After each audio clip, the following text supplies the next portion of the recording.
Ayurveda 360 channel में आपका स्वागत है। 9 मार्च 2022 को cabinet ministry of India, government of India का जो कैबिनेट मिनिस्ट्री है, तो जिसका चेयरपर्सन आदरणीय प्रधानमंत्री जी हैं, एक अप्रूवल दिया है जो ट्रेडिशनल मेडिसिन के संदर्भ में है। जो अप्रूवल आ चुका है वो WHO से जो प्रपोज्ड प्रोजेक्ट है, जिसका हम बोल सकते हैं global centre for traditional medicine. कुल मिलाकर WHO global centre for traditional medicine, जिसका एक्सेप्टेंस पहले ही हो चुका था। तो आज जो कैबिनेट मिनिस्ट्री है पास कर चुका है, और इसी वीडियो में हम डिटेल में जानेंगे कि इससे क्या फ़ायदा होने वाला है और इस प्रोसेस किस तरह से आगे बढ़ने वाला है। तो ज़रूर आप इस वीडियो को अंत तक देखिए।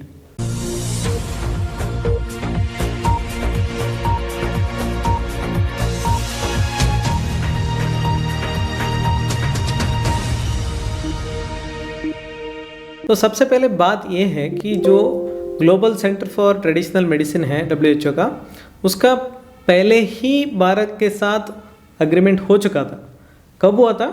जब 2020 में आयुर्वेद दिवस हम मनाए थे, जिसमें सारे जगह कोविड की वजह से वर्चुअल कॉन्फ्रेंस ही चल रहा था। जो ऑनलाइन प्रेजेंस सब दिखा रहे थे, उसमें जो WHO के जो डायरेक्टर जनरल है डॉक्टर टेड्रोस, तो उनका जब भाषण आया तो उन्होंने इसी विचार को उसी टाइम व्यक्त किए थे, और उसी दौरान उन्होंने ये भी कहा था कि इस प्रोजेक्ट के दौरान, दैट इज़ ट्रेडिशनल मेडिसिन के जो ग्लोबल सेंटर है, इसके दौरान सारे ट्रेडिशनल मेडिसिन से संबंधित रिसर्च एविडेंस बेस्ड प्रोजेक्ट के तहत सारे जो ग्लोबल रीच है पॉसिबल है। इस तरह से उनका कहना था कि इस ट्रेडिशनल मेडिसिन के जो ग्लोबल सेंटर है बनाने का क्या रीज़न है, उसके लिए मेन रीज़न यही था। और साथ ही साथ उन्होंने ये भी कहा था कि 10 साल का जो WHO ट्रेडिशनल मेडिसिन का जो स्ट्रैटेजी है, जो 2014 से शुरू होकर 2023 तक चलने वाला है, तो उसके दौरान, उसके बीच में भी ये आ चुका है, तो इसको उसी के अंतर्गत समावेश किया गया है। मतलब ये जो 10 साल का स्ट्रैटेजी है, उसका एक भाग है ये सेटअप करना, दैट इज़ जो global centre for traditional medicine. तो इसको रिप्लाई देते हुए जो आदरणीय प्रधानमंत्री जी हैं, उन्होंने सारे इंडियंस को पहले बधाई दी है, और उसके साथ ही साथ दावे के साथ कहे कि जिस तरह से भारत जो है फार्मास्यूटिकल इंडस्ट्री में एक विश्व गुरु बन चुका है, ठीक उसी तरह ये ग्लोबल सेंटर के थ्रू एक ग्लोबल लीडर बन जाएगा ट्रेडिशनल मेडिसिन में। तो इस दावे के साथ उन्होंने वो विचार व्यक्त किए थे। आपको याद भी होगा कि उसी दिन, ठीक उसी दिन 2020 के जो आयुर्वेद दिवस है, नवंबर 13, 2022, ठीक उसी दिन हमें भारत में 2 संस्थानों को प्रदान किया गया, जिसमें एक था IPGTRA, जिसका पहले नाम था IPGTRA जामनगर, उसको ITRA करके नामकरण बदल दिया गया, और साथ ही साथ उसको इंस्टीट्यूशन ऑफ नेशनल इम्पोर्टेंस का श्रेणी में डाल दिया गया। साथ ही साथ जो national institute of Ayurveda Jaipur में है, उसको डीम्ड यूनिवर्सिटी का घोषण भी उसी दिन हुआ था। तो इनके साथ ये जो ट्रेडिशनल मेडिसिन से संबंधित ग्लोबल सेंटर है, उसका भी डिक्लेरेशन हुआ था, लेकिन डिटेल्स इतना नहीं आया था, इसलिए वो इतना एक्चुअली प्रचार में नहीं आए। लेकिन आज इसका एक तरह से एक्सेप्टेंस हुआ है, एग्रीमेंट खत्म हो चुका है, जगह भी फिक्स हुआ है, तो आज के बाद इसका चर्चा ज़्यादा लगेगा। तो जो कैबिनेट मिनिस्ट्री है, इसको बिना ज़्यादा एक तरह से बहस के बिना ही इसको जल्दी ही पास कर दिए, और उसके लिए तो जो जगह चूज़ किया गया है वो अभी जामनगर को ही चूज़ किया गया है। जामनगर में जो ITRA है, उसमें एक इंटरिम सेंटर बनाकर एक मेजर जो होने वाला जो सेंटर है, उसको धीरे धीरे फाइनल कर देंगे, लेकिन अभी के लिए जामनगर को फाइनल किया गया है। तो ये जो ग्लोबल सेंटर है, ये पूरा दुनिया में पहली बार ऐसे हुआ है ट्रेडिशनल मेडिसिन के संदर्भ में। वो भी WHO ने सेटअप किया है, एक तरह से हेल्प दिया है, और साथ ही साथ ये एक तरह से एक ही है, पूरा दुनिया में एक ही है, अभी फर्स्ट टाइम है, और अभी कहीं और इस तरह की सेंटर मिलता ही नहीं है। तो पूरा दुनिया में अगर ट्रेडिशनल मेडिसिन के संदर्भ में कोई भी सेंटर चाहिए, एक तरह से कंट्रोलिंग पावर और एक तरह से जो मेन काम करने का जगह, वो सिर्फ इंडिया ही है। इसलिए हमें अपने ऊपर एक गर्व की महसूस ही करना चाहिए। तो इस काम को आगे बढ़ाने के लिए एक तरह से टास्क फोर्स को सेटअप किया गया है, जो जॉइंट होंगे। जॉइंट का मतलब क्या है? एक कोई यूनिट इसको चलाने वाला नहीं है। जॉइंट टास्क फोर्स का मतलब है इसको आगे बढ़ाने के लिए, इसका प्रोसेस को आगे बढ़ाने के लिए बहुत सारे ग्रुप ऑफ पीपल वहाँ पर मौजूद होंगे। एक तो इंडियन गवर्नमेंट के रिप्रेजेंटेटिव्स रहेंगे, वो तो सीधी बात है, और दूसरा जो है जिनेवा में जो रहने वाला जो WHO के मेन ऑफिस है उसमें भी कुछ इंडियंस हैं जो ट्रेडिशनल मेडिसिन के संबंध में काम कर रहे हैं, वो भी यहाँ पर रहेंगे।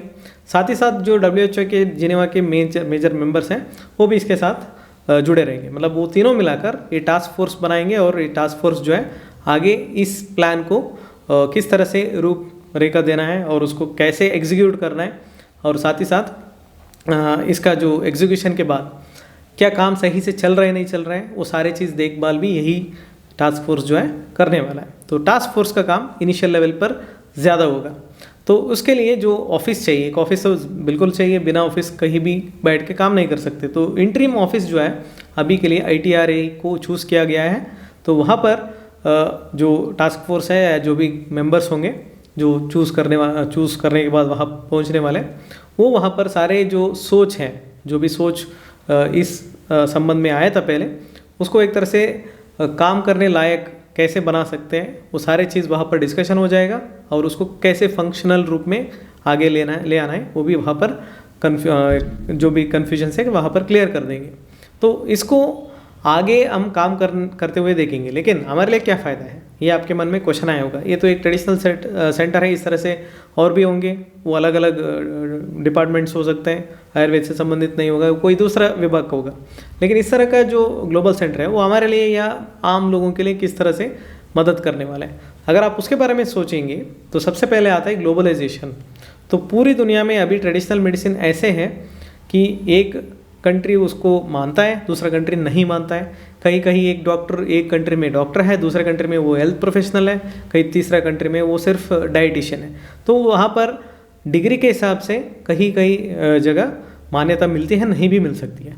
लेकिन जब इस तरह की ग्लोबल सेंटर बन जाएगा तो ग्लोबलाइजेशन, इसका मतलब जब एक विषय बाहर जाएगा वो जल्द ही हर जगह पहुँचेगा और जल्दी ही लागू होने वाला है, क्योंकि ये एक सेंटर से आने वाला है। हालांकि ये WHO के अंडर आने वाला है। पहले क्या होता था, कोई एक तरह से कोई एक रिप्रेजेंटेटिव बोलेंगे तो लोग मानने के लिए तैयार नहीं थे, क्योंकि एक बोलने से क्यों मानेंगे।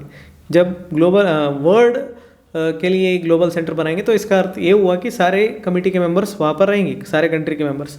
तो जब एक बार बाहर आ जाता है कोई भी विषय, उसको पहुँचाना और उसको एक्सेप्ट करने में इतना प्रॉब्लम नहीं होगा अभी जितना हो रहा है। और उसके साथ ही साथ जो भी ट्रेडिशनल मेडिसिन से संबंधित जो कस्टमाइज्ड प्रॉब्लम है, जैसे हर एक सिस्टम ट्रेडिशनल मेडिसिन सिस्टम में कोई स्टैंडर्ड ड्रग इसी तरह से देना है, इसी डोज में देना है या इसी तरह से इसको बनाना है, इतना क्लियर कट रूल्स या स्ट्रिक्ट रूल्स नहीं होता है, क्योंकि ये नेचुरल ओरिजिन है, ज़्यादातर सिंथेटिक कम होता है। इसलिए वहाँ पर थोड़ा बहुत फ्रीडम मिलता है वैद्य के ऊपर, कि वैद्य को दिया जाता है कि वो अपने हिसाब से ट्रीटमेंट दे सकते हैं। लेकिन उसमें भी कुछ चीज़ों को ध्यान में रखते हुए, जैसे क्वालिटी, सेफ्टी और एफिकेसी के बारे में ध्यान में रखते हुए, साथ ही साथ जो रैशनैलिटी है प्रैक्टिस करने के लिए और एक्सेसिबिलिटी है, जो भी इंफॉर्मेशन या ड्रग्स वगैरह जो भी होगा, ये सारी चीज़ देखभाल करने के लिए, एक तरह से स्टैंडर्डाइज करने के लिए एक इस तरह की कमेटी या इस तरह की जो सेंटर है, ग्लोबल सेंटर, उसकी आवश्यकता है। उसके साथ ही साथ जब भी कोई ऐसे टाइम आ जाता है जहाँ पर पूरा दुनिया को कोई ना कोई मेडिसिन की ज़रूरत है, जैसे अभी जो कोविड से हम गुजर रहे थे और ऑलमोस्ट ख़त्म हो चुका है, तो उसमें आयुर्वेद से संबंधित बहुत सारी चीज़ बाहर आया था। कुछ लोग माने, कुछ लोग नहीं माने। अल्टीमेटली मिनिस्ट्री ऑफ आयुष ने कुछ स्टैंडर्ड प्रोसीजर्स बता दिए, फिर भी एक तरह से हर जगह ये सेम अप्लाई नहीं हुआ, लागू नहीं हुआ, क्योंकि ये एक तरह से कोई स्पेसिफिक कमिटी नहीं था जो पूरा दुनिया में बताने वाले कि यही सही है या ये इस तरह से हमें करना चाहिए। लेकिन जब इस तरह के ग्लोबल सेंटर बन जाएगा तो उस तरह की चीज़ें बताने के लिए आसानी रहेगा, क्योंकि हम एक ग्लोबल लीडर के दौरान सारी चीज़ों को देखा जाता है। जब भी एक विषय बाहर आ जाता है उसको स्टैंडर्ड करके ही माना जाता है, मतलब बहुत सारे एविडेंस लेकर ही किया करके माना जाता है। इसलिए गाइडलाइंस बनाना, रेगुलेशंस बनाना, ये भी काम ग्लोबल सेंटर का ही है। ये सीधी बात है, कोई भी कमेटी बन रहा है तो वो गाइडलाइंस और रेगुलेशंस तो बनाएगा। किसके लिए बनाएगा? जो भी उसका टारगेट है और जो भी उसका टारगेट पहुंचाने के लिए जो भी काम कर रहे हैं उनका काम के हिसाब से गाइडलाइंस और रेगुलेशंस आ जाएगा।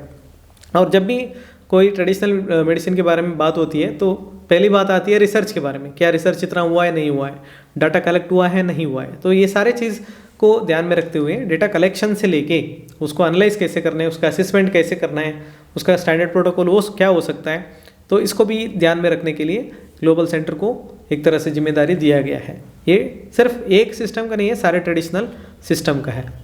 तो उसके साथ ही साथ जो ट्रेडिशनल मेडिसिन के एक इन्फॉर्मेटिक सेंटर के बारे में अभी WHO ने सोचा है। हालांकि अभी फ़िलहाल इतना एग्जिस्टिंग नहीं है, मतलब फुल फॉर्म में। अभी जब आगे बनेगा इस तरह के प्लान है कि एक पोर्टल या एक ही जगह सारे ट्रेडिशनल मेडिसिन से संबंधित विषय एक ही जगह मिल जाए, जिसमें ऑलरेडी जो एग्जिस्टिंग इन्फॉर्मेशन है वो भी आ जाए। साथ ही साथ जो भी लाइब्रेरीज हैं जहाँ पर ट्रेडिशनल मेडिसिन के बारे में मिलता है इन्फॉर्मेशन, तो वो भी वहाँ पर जुड़ जाए।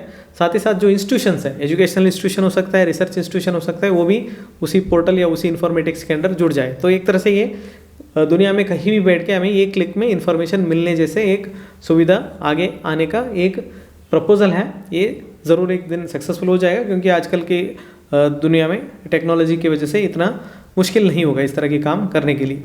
तो जब एक प्रपोजल आ जाता है, उसका एक्सेप्टेंस हो जाता है, एक तरह से पूरा दुनिया को अभी हमें बताना है, तो सिर्फ 10-15 लोगों से हो नहीं पाएगा। तब क्या करना है, जो भी अथॉरिटी है, जैसे इंस्टीट्यूट्स के प्रोफेसर्स हैं, इंस्टीट्यूट्स के सारे टीचर्स हैं या कोई प्रैक्टिशनर्स हैं, उनको ट्रेनिंग देना, उनका स्किल डेवलपमेंट करना, जो भी जूनियर्स हैं, जो भी इंटर्न्स हैं, स्किल डेवलपमेंट करना, ट्रेनिंग देना, वर्कशॉप्स कराना, ये सारे जिम्मेदारी होस्ट जो इंस्टीट्यूट है या होस्ट एक तरह से जो कम्युनिटी है उसके ऊपर रहता है। यहाँ पर जो होस्ट है वो रहेगा ग्लोबल सेंटर, तो वो बाकी लोगों को ट्रेनिंग देंगे ताकि इन्फॉर्मेशन जो वो कलेक्ट कर रहा है वो लास्ट तक या ग्राउंड लेवल तक पहुंच रहे हैं। तो इस तरह से इतना बेनिफिट हमें देखने को मिलेगा। लेकिन अल्टीमेटली जो गोल है किस लिए बनाया गया, जो भी ट्रेडिशनल मेडिसिन है तो एक ग्लोबल लीडर बनने लायक है, क्योंकि हर एक में एक विशेषता रहता है उसको पहचानने के लिए। साथ ही साथ हर एक कंट्री का जो ट्रेडिशनल सिस्टम ऑफ मेडिसिन है, कहीं ना कहीं वहाँ पर फाइनेंशियल क्राइसिस की वजह से या कोई एक तरह से पब्लिक अनअवेयरनेस की वजह से, कोई भी कारण की वजह से इतना एक तरह लास्ट एंड यूज़र तक नहीं मिल रहा है शायद उसका सुविधा। तो उस तरह की सिचुएशन में वो ट्रेडिशनल मेडिसिन को सपोर्ट करने के लिए, बेसिकली उसका सपोर्ट करने के लिए, सपोर्ट मतलब क्या है, फाइनेंशियली हो सकता है, वहाँ पर एक तरह से सोशली हो सकता है, एक तरह से थ्रू गवर्नमेंट हो सकता है। तो एक ऑर्गेनाइजेशन चाहिए जहाँ पर ये विषय प्रस्ताव कर सकते हैं, उसके लिए ये ग्लोबल सेंटर काम करने वाला है। तो ये इसका अल्टीमेट गोल है, जो कि एक लॉन्ग टर्म विजन के साथ बना हुआ है, 1-2 दिन की बात नहीं है, ये बहुत लॉन्ग टाइम का विजन है। तो इसलिए हमें जो गर्व होना चाहिए कि पूरा दुनिया में सिर्फ इंडिया को ही पहली बार, मतलब ऐसे देखा गया कि इंडिया ही इसको कर पाएगा, इस तरह की सोच के साथ WHO ने हमें दिया है। तो इसमें जो भी काम करने वाले हैं, उम्मीद है कि वो अपने सारे जो एक्सपेक्टेशन है उसको ध्यान में रखते हुए, कोई भी चीज़ नुकसान नहीं होना चाहिए। जब भी एक यूनिट बनता है या ऑर्गेनाइजेशन बनता है, वो सुविधा के लिए बनता है, कोई भी चीज़ नुकसान करने के लिए नहीं बनता है। तो जो भी काम करने वाला है, इसमें जो वैकेंसीज आएगा, जो भी जॉब लेने वाला है, तो उनसे उम्मीद यही रहेगा कि वो अपने 100% जो है सही तरह से इसमें लगा दे और उसका सुविधा या पॉजिटिव्स जो भी है सबको मिल जाए। तो इस तरह से हमने आज की जो वीडियो है उसमें WHO से संबंधित global centre for traditional medicine, इसके बारे में हमने विचार व्यक्त किए हैं। तो इसमें आपको भी कुछ नया इन्फॉर्मेशन पता होगा, ज़रूर आप उसको कमेंट बॉक्स में लिख सकते हैं। तो ये अभी जो BMS ज्वाइन कर रहे हैं या MD कर रहे हैं, उनके लिए डायरेक्टली एक तरह से पॉजिटिव, मतलब तुरंत उसका कुछ पॉजिटिव इफेक्ट मिलेगा ऐसे तो नहीं है। इसका इफेक्ट बहुत धीरे धीरे या कुछ लॉन्ग टर्म के बाद ही हमें महसूस होगा। तो ग्लोबली जब ये फैलेगा तब हमें भी इसका उपयोग जो है मिल जाएगा। तो हमारा अगर कंटेंट आपको पसंद आ गया तो ज़रूर हमें लाइक कीजिए, शेयर कीजिए, सब्सक्राइब कीजिए। आपके जो भी आयुर्वेद संबंधित फ्रेंड्स हैं या रिलेटिव्स हैं, उनको भी हमारे चैनल के बारे में बोलिए। अन्य प्लेलिस्ट में बहुत सारे इन्फॉर्मेशन हैं, जैसे कुछ स्टूडेंट्स से संबंधित, कुछ जनरल पब्लिक के लिए, कुछ काउंसलिंग के संबंधित में भी हैं, कुछ जो कन्फ्यूजन्स रहता है स्टूडेंट्स के मन में, UG हो PG हो, उसके भी क्लैरिफिकेशन के लिए कुछ स्पेशल वीडियोस हमने बनाए हैं। तो उसके ऊपर भी आप एक बार नज़र डालिए। तो अगली बार तक धन्यवाद।